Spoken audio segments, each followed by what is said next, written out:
Hello and welcome to viewers of Good Morning DRC TV. I wanted to bring you this interview of Martin Bakole on his return to the Democratic Republic of Congo after the fight that he lost against Joseph Parker. A lot of people were wondering as to why Martin Bakole did accept to fight Joseph Parker on such a short notice. Who would take that kind of risk? He receives a lot of criticism from people who think they understand boxing, and it's just a situation where a lot of things actually happen. I was shocked. I watched the fight myself, and I tell you, I went to a local pub to watch the game, and it didn't last. First round, I was so disappointed. I went back home feeling really, really upset, and I said, why would this guy let the Congo down in this way? I felt so bad. I was going there with the idea that it's gonna last, it's gonna be one of those things where just because of the way Martin was talking, and you know how the man is, it was just him on top of everything, really, just shouting from the top, this is what I'm going to do, this is what's going to happen, how I spied against this, and then the man was just basically, just trying to build up, a big profile for himself. And it's true, when you understand the situations, the circumstances surrounding this man's life, you would appreciate certain things. There are things that I didn't understand, like a lot of people don't understand as to what led him to make that decision. This was the reason why I wanted to bring this out to the open so that a lot of you can actually watch and make up your mind for yourself. Also, the interview is quite long, but I have only selected the section where he's talking about the fight against Joseph Parker. But he talked about his life, his upbringing, how he got into boxing, the sort of things that he did, and the challenges that he faced, and the opportunities he had, how he ended up in the UK, and what has transpired between then and now, and what the situation is. It's actually an incredible story. For those of you who would like to listen to his life story, then please put it down in the comments. Let me know so I can upload another section. But I just wanted to make this brief and just focus on that segment where he's talking about his preparation, or at least him accepting the fight with Joseph Parker. As you would know that Martin Bakole comes from the Democratic Republic of Congo, and that's where he has lived most of his life. So therefore he speaks French and Lingala. So this interview was carried out in Lingala, and I'm going to try to put this into English for you in the hope that many of the English speakers will understand what is going on in Martin Bakole's life. So this interview, this took place yesterday as we speak. So yesterday, the 29th of March.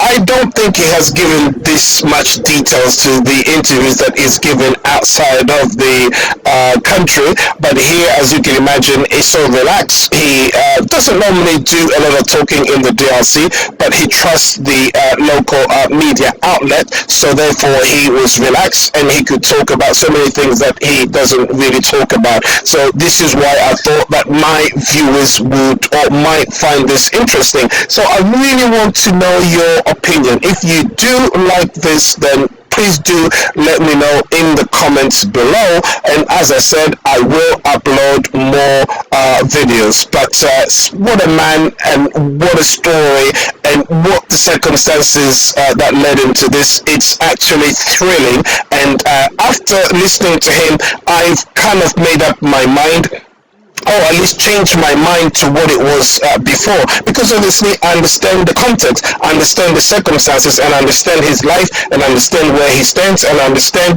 where he is going, and I kind of get an idea also, like, after this, where is Martin Bakole gonna go? Where is he standing at the moment in the ranking? What is the circumstance? What is the situation? How should we look at the man now? So I invite you to listen to Martin Bakole and make up your own mind. He is a great guy, I have to say, but as far as sports is concerned, I want you yourself to listen. Obviously, he's talked about so many things. So again, I'm just going to put that segment for you so you can understand the circumstances surrounding him accepting to fight. And he speaks quite volume of Turkey Sheikh, the man who has actually put the fights together for him and Joseph Parker. So here is the clip, and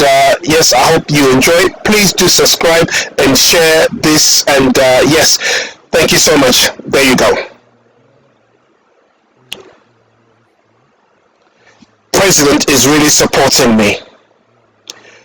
And what I don't understand is the president of the country calls me, he congratulates me, he encourages me, but the ministers don't do that. The minister of sports doesn't do it. He's Martin Bakole.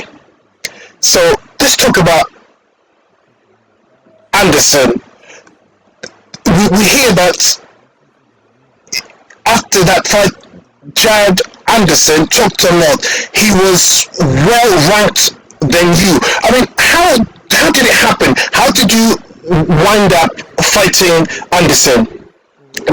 Like I said, in this world, especially the mistake that I made to do a lot of sparring with many fighters in the UK. You see, I live in the UK, but I only fight fighters from outside the country.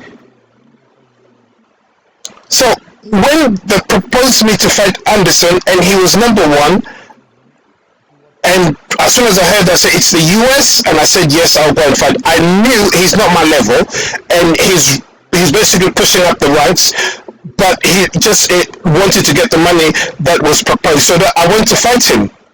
So I beat him the way that you watched. And the fifth round, I knocked him, and my name just went up in the fame and everything. That was in Los Angeles. Sorry. So after that, you start looking for fighters and challengers, people you fight. You said people are running away from you. Why? But you see, the same mistake that I've made recently.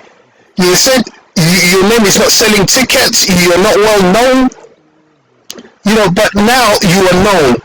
Now people are coming to buy tickets, but people are not wanting to fight you.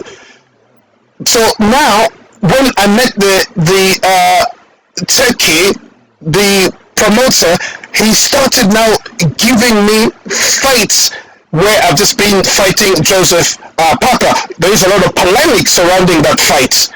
I said I will shock the world before I left. So it could have been in a positive or in a negative way. But what happened? You were here. I wouldn't say that you were not in shape, but preparing for a fight, it's another level. It takes a lot.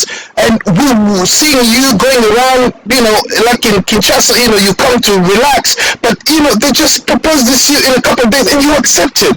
I mean, in Kinshasa, people talked, Congo people said a lot of things. They said, look, Bakole just accepted because of money. He just agreed. He knew he was going to lose the fight. And a lot of things were said. Listen, I want to put things to clear.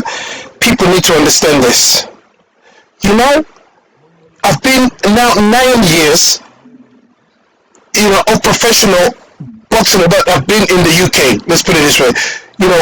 Professional boxing 11 years, but I've been in the UK for 9 years. So in the last 2 years, I'm number one in our federation, WBO. But normally, I would fight the person behind me, which is Anthony Joshua, or if not him, then it's the one behind with the third ranking. That's Joyce. either should fight Joe Joyce or Anthony Joshua, but not under the top five. But now 3 years, lawyers have done everything really for me to get that fight, but I'm not getting it. I'm not getting fights. So I lost my ranking because after a year you are inactive or you're not fighting, but people are fighting, they're gaining more points, they're gonna go above you. So and it really bothered me and my team. So and then we found ourselves we were so really weak. Naturally it should have been my government here that would have done everything to help me because it's the country. Either the Minister of Sports, they'll go to conference, they'll do everything so that they can promote me. But me, when I call the minister here in DRC, they don't respond. So it's just me fighting on my own. So we went and we did try everything to get a fight, but we're fighting, but not the kind of fight that I want. But this Turkey, Al Sheikh, he got the fight for me. And, he booked me for a fight and people loved me in Saudi Arabia. So before the fight that I just lost, we met again in London in Ring Magazine because he owns it now. So he organized an evening and so I was there. So we met and he called me. When he saw me from afar, he asked people to call me. So I went to him and said, "Champion, you see all these fighters here, I spoke to them, they don't want to fight you. What's going on? But I will make it possible so you can fight them. I'll give you 3 fights, big fights. So you start with Nigerian, and then you fight Joshua." And he was saying it, and then they were standing there. That's Joshua and Daniel Dubois in Africa. So, and I looked, I said, they asked Joshua said, "No problem," because all of them were running away from me, but they accept him because they know that he's going to put tons of money, and then no matter what happens, they will come out with tons of money. So they were taking risk to fight me because they knew if they lose, they're still going to get loads of money. So, and then so this man already proposed 3 fights for me, and I said, "Oh Lord!" So here is the life-changing events coming. So I took my money, finances in my account, so I said, let me go and start my construction, knowing that I've got 3 fights and that will bring in huge sums of money. It will help me to complete my project. So I came here in the Congo and I started doing my things, and and they organized a fight in Riyadh in Saudi, and there was main fighters, or the main events was for Joseph Parker and Dubois, and Dubois was sick. So the way they organized this, they can never conclude that evening without having those heavyweight fighters. And I have to explain, in boxing, but people reach out for the main events. So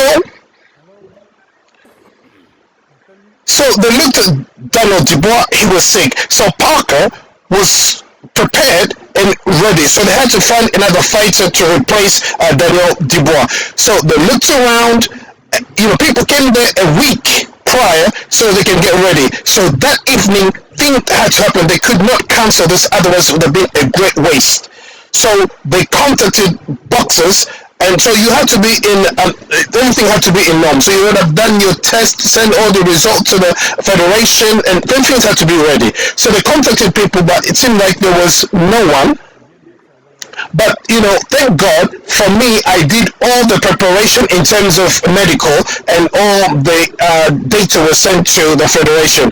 So they called and there was no one who was ready. So I was pointed out, and so the federation, they have all that information. So somebody, they will know that this and that person is ready. They've done their test, they've done their medical, they are ready to fight. So, and then the only person who came up was me. So he himself, Turkey, called me. He said, "Champion, can you do me a favor?" And I said, "What?"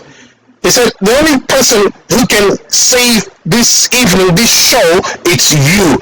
So we need for you to come and help to fight Parker. I'm not going to take away any fights from you. The three that I promise you will still be in place no matter what happens. You put yourself in my shoes. Somebody who promised you 3 fights and he's asking you for a favor. And not just that favor, but you will get your money as well. So people talked about 5 million, some talked about 600 grand. I don't know if you're going to be at ease to talk about money. There is a lot of polemic around that. What would you say? Well, I won't touch that. I'll just leave people in that. So I called my team and I said, what do you think? They said to me, this is your decision. So how many days before the fight? No, the fight is taking place on Saturday. They called me on Thursday. And I said, look. So I called my team. The team said, look, it's up to you, whatever you decide. But you heard Teki. He's asking for you to save the evening, to save the show. So, it's really up to you. So I looked 9 years in the UK. I haven't had any fight of that level. And Parker didn't want to fight me before. So if he accepted it because he doesn't have no choice and he knows that I haven't been training. So he has been preparing for 4 months and he spent a lot. And he knew that, winning or fighting that fight, he will get money that will compensate. So, and I said, because it's coming from you, and he knew that, I was not in shape. But he said to me, you come, I just want you to come so that fight will take place. And so I said yes, and I didn't have no choice. So you accepted for him and then for the money as well. I said yes, because right now it's him who is on top. He has all the promoters in his books. If you look at the boxing things that are being organized by Riyadh season, many boxing fights are taking place in Saudi Arabia. So that kind of man, if you said no to him, then it's kind of you closing the doors for yourself. Can you imagine somebody who spent millions, to put this together? So if he asked you to come and help, and then if you said no to him, you don't know what that will bring about. So I said yes. But he knew that you were not prepared, you were not in training. Everybody knew. As we watched you as you were going, you go to the airport, you go on Ethiopian Airlines. We watched you as you got there. I tell you, terrible. We looked for private jets, we didn't have. And I asked the president for a private jet. President said, look, it's out of the country. And he said to me, I don't want you to go and fight. But he said, I don't want the situation of Tyson and Douglas to happen. I said, oh, you know about this? He said, yes, I know, and I don't want that to happen to you.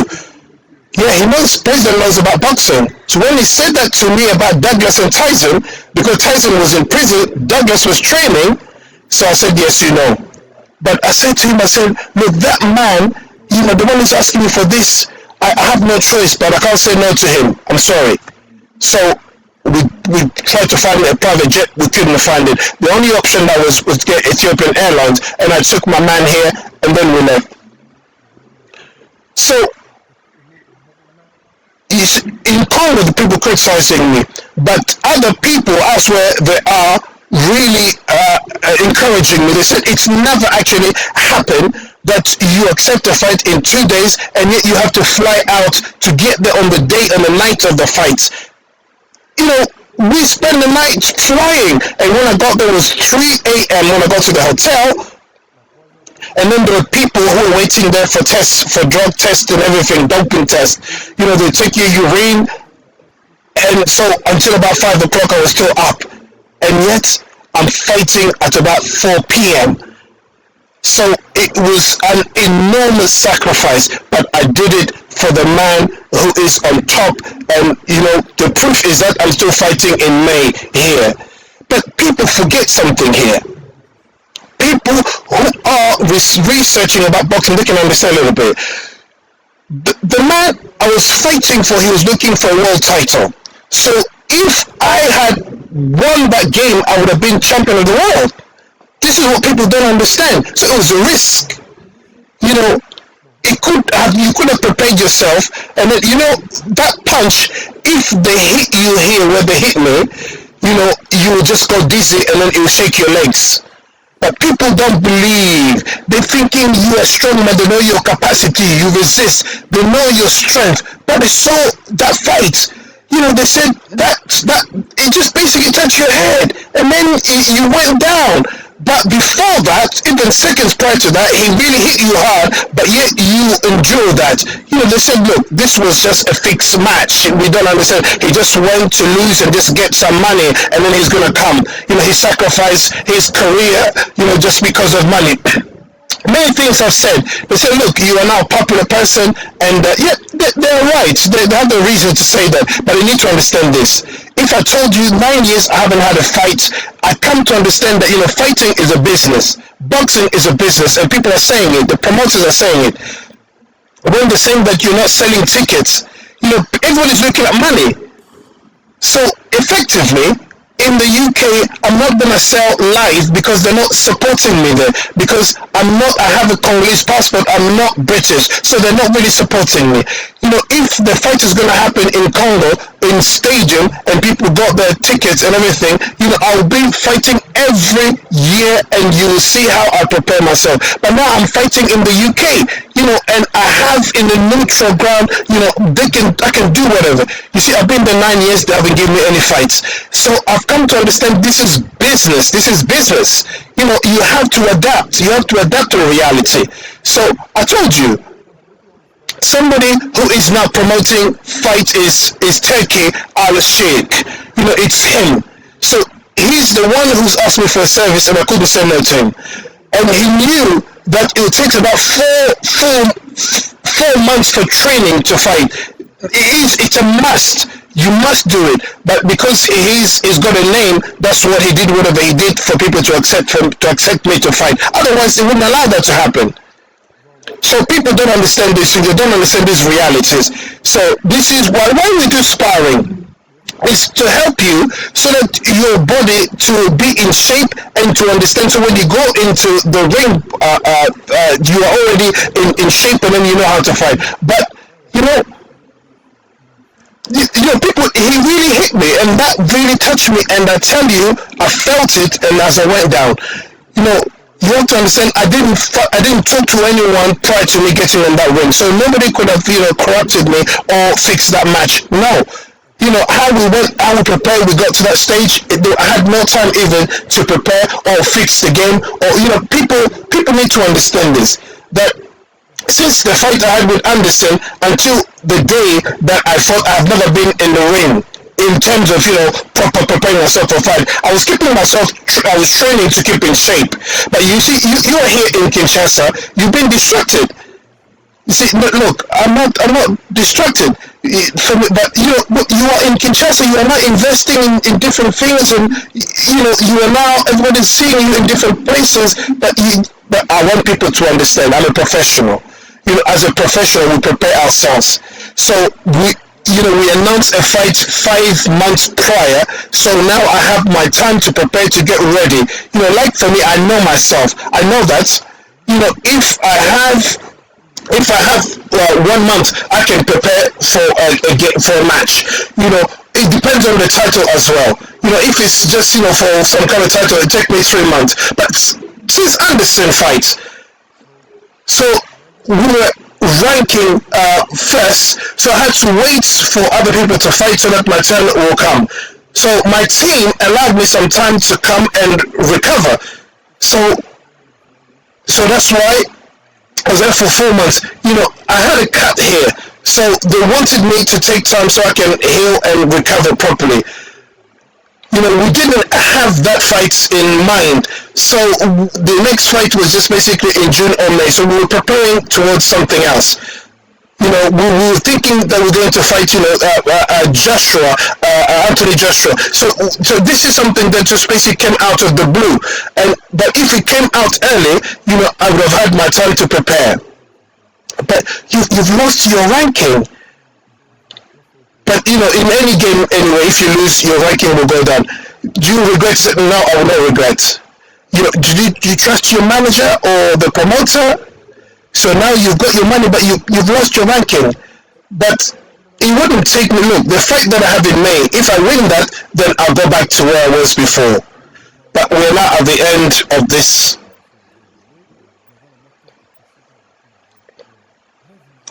I just want to let you know that this interview carries on, but I will stop here for all my viewers so that you can basically, now I hope you understand what happened to Martin Bakole. It's for you now to make up your mind, but I'll see you at the next video. Please comment below if you want me to basically give you a few more clips on his life upbringing and the challenges and the things that he's actually dealing with at the moment. Many thanks for watching. Until the next one, take care. Bye bye.